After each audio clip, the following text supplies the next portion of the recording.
Tuhan bersamamu. Dan bersama rohmu. Inilah Injil suci menurut Markus. Dimuliakanlah Tuhan. Sekali peristiwa, Yesus memanggil ke-12 murid dan mulai mengutus mereka berdua-dua. Ia memberi mereka kuasa atas roh-roh jahat dan berpesan kepada mereka supaya jangan membawa apa-apa dalam perjalanan, kecuali tongkat saja. Roti pun tidak boleh dibawa, demikian pula kantong perbekalan dan uang dalam ikat pinggang. Mereka boleh memakai alas kaki, tetapi tidak boleh memakai 2 jubah. Kata Yesus selanjutnya kepada murid-muridnya itu, "Kalau di suatu tempat kamu diterima dalam suatu rumah, tinggallah di situ sampai kamu berangkat dari tempat itu. Kalau ada suatu tempat yang tidak mau menerima kamu, dan kalau mereka tidak mau mendengarkan kamu, keluarlah dari situ dan kebaskanlah debu yang ada di kakimu sebagai peringatan bagi mereka." Lalu pergilah mereka memberitakan bahwa orang haruslah bertobat. Mereka mengusir banyak setan dan mengoles banyak orang sakit dengan minyak dan menyembuhkan mereka. Demikianlah sabda Tuhan. Terpujilah Kristus.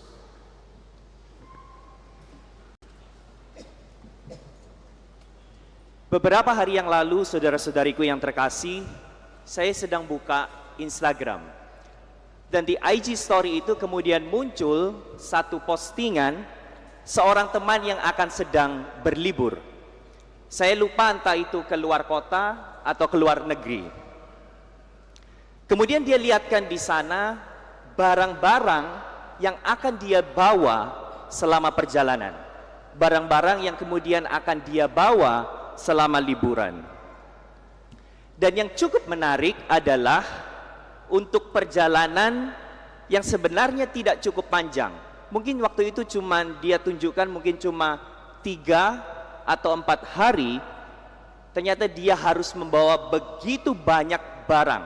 Ada begitu banyak koper yang dia tunjukkan dia bawa. Sekitar 5 atau 6 koper besar untuk perjalanan 3 sampai 4 hari. Dan itu di sana semua lengkap.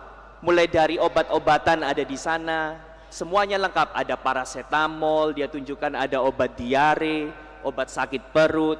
Mungkin kalau satu apotek itu bisa dimasukkan di sana, semua masuk ke sana. Lengkap. Belum lagi di koper berikutnya ada bedding section. Jadi walaupun dia tinggal di hotel, ternyata dia bawa selimut sendiri. Dia bawa blanket sendiri, dia bawa spray sendiri, dia bawa pillowcase sendiri. Belum lagi di koper berikutnya dia bawa isinya full alat make up. Ada alat make up, ada skincare, mungkin yang cewek-cewek tahu ya. Ada hair dryer, ada blower dan lain sebagainya. Lengkap. Jadi coba bayangkan, untuk perjalanan yang singkat dia membawa begitu banyak barang. Dia mempersiapkan banyak hal untuk memastikan bahwa perjalanan dia akan aman. Saya nggak tahu, tapi mungkin di antara kita ada beberapa orang punya kebiasaan yang sama, walaupun mungkin nggak se-ekstrim itu, ya kan? Tapi saya rasa satu hal prinsipnya sama. Saya rasa prinsipnya sama untuk kita semua, bahwa setiap kali kita akan melakukan perjalanan, entah itu kalau teman-teman traveling, kalau teman-teman hiking, kalau ada yang suka naik gunung, mungkin kalau teman-teman sedang road trip, apapun itu, setiap kali kita akan melakukan perjalanan, kita pasti akan mempersiapkan banyak hal untuk memastikan perjalanan kita itu akan aman. Kita memastikan bahwa kita akan punya semua yang mungkin nantinya kita akan butuhkan. Pertanyaannya, kenapa? Jawabannya sederhana. Karena sebagai manusia, kita itu cenderung untuk ingin punya rasa aman. Betul nggak? We need a sense of security. Dan kita percaya kalau kita bisa punya segala hal yang kita butuhkan di tangan kita, kita akan merasa aman. Kita akan bebas dari kekhawatiran bahwa suatu saat kita akan butuh sesuatu untuk membantu kita. Karena kita sekarang punya control, kita punya kontrol, kita punya kendali atas apa yang mungkin akan terjadi di masa depan. Tapi Bapak Ibu Saudara-saudari yang terkasih, satu hal yang saya percaya, bahwa hidup di dalam Kristus itu penuh dengan paradoks. Kita tahu paradoks ya. Paradoks itu pertentangan antara yang satu dengan yang lain, itu bertentangan. Hidup di dalam Kristus itu seringkali penuh dengan paradoks. Mengapa?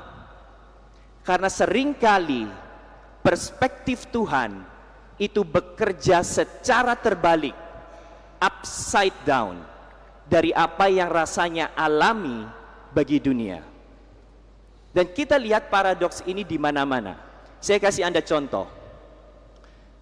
Di salah satu Injil kita pernah mendengar ketika Yesus berkata demikian, barang siapa kehilangan nyawanya karena aku, ia akan memperoleh nyawanya. Pernah dengar?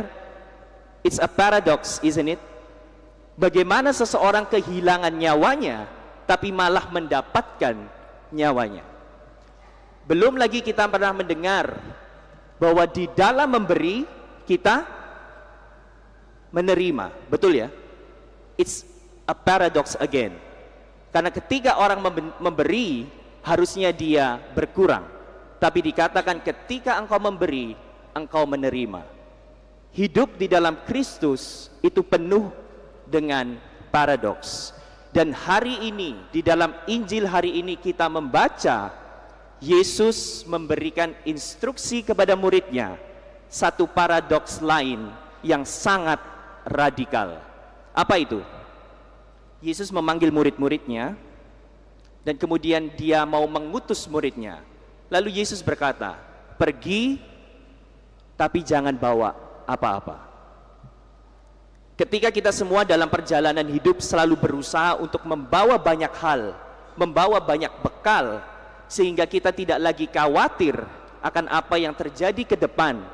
Yesus katakan sama murid-muridnya, pergi tapi jangan bawa apa-apa.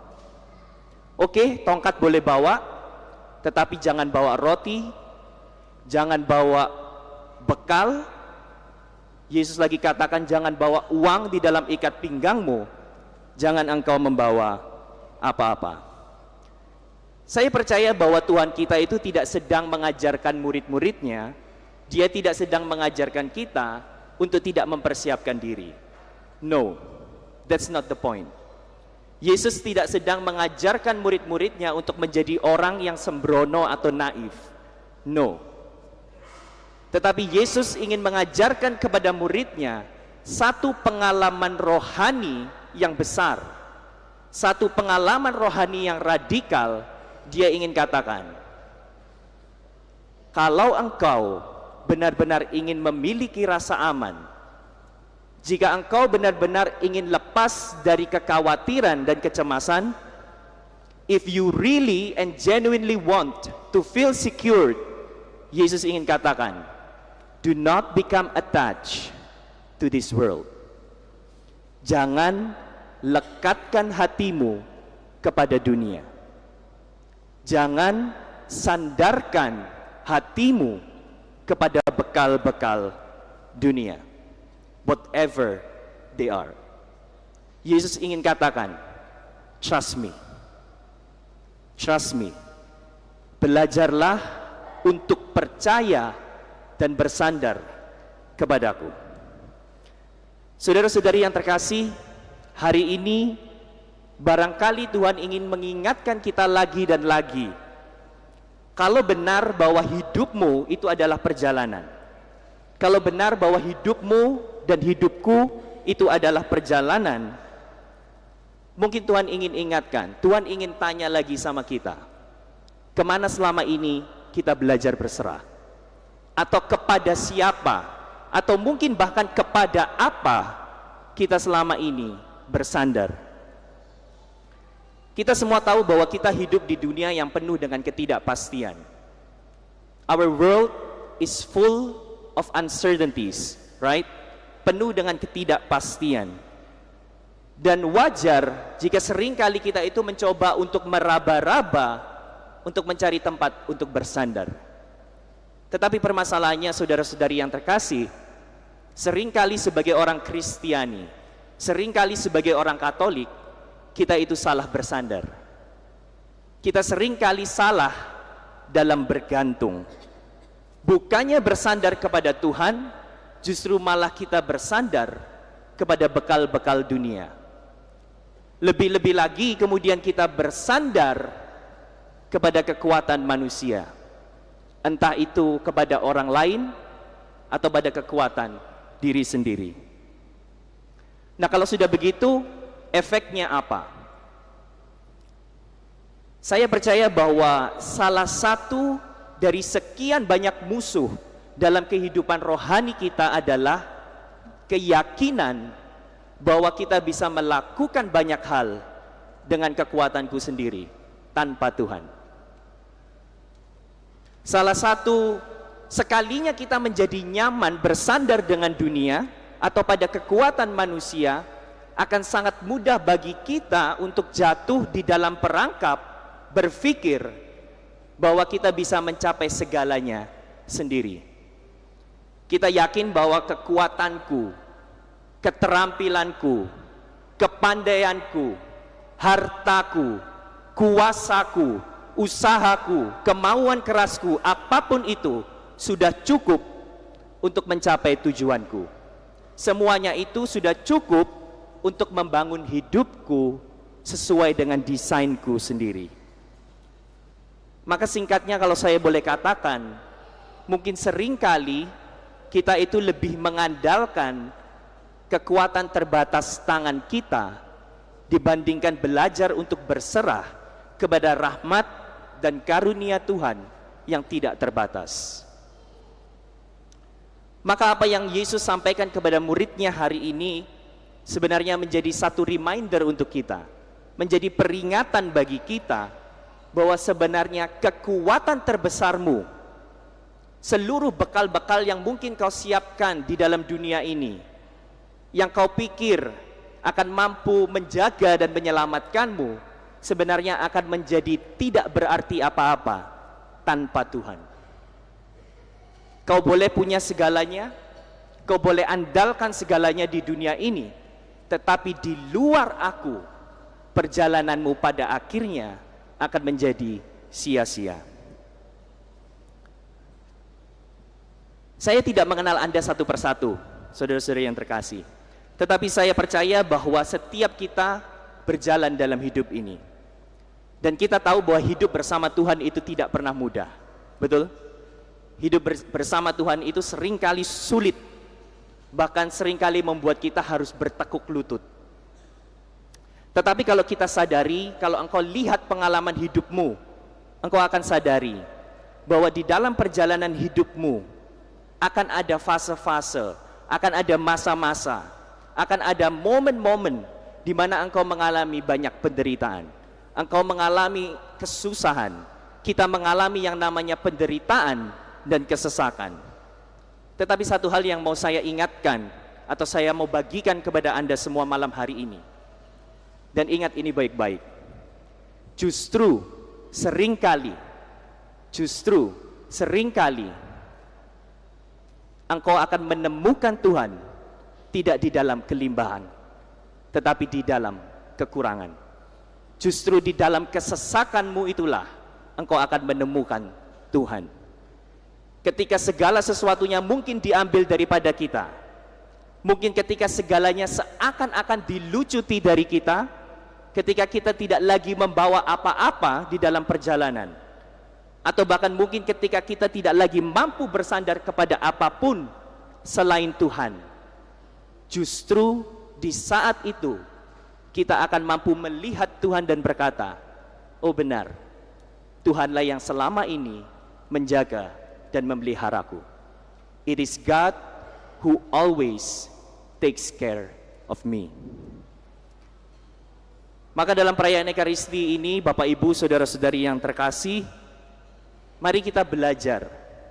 Belajarlah yang pertama dan utama untuk selalu bersandar kepada penyediaan Tuhan. Let us learn hard to depend on God's providence. Setidaknya biarlah ini menjadi kekuatan kita selama 1 minggu ke depan. Tuhan tidak pernah menjanjikan jalan yang mulus, dan kita semua tahu itu.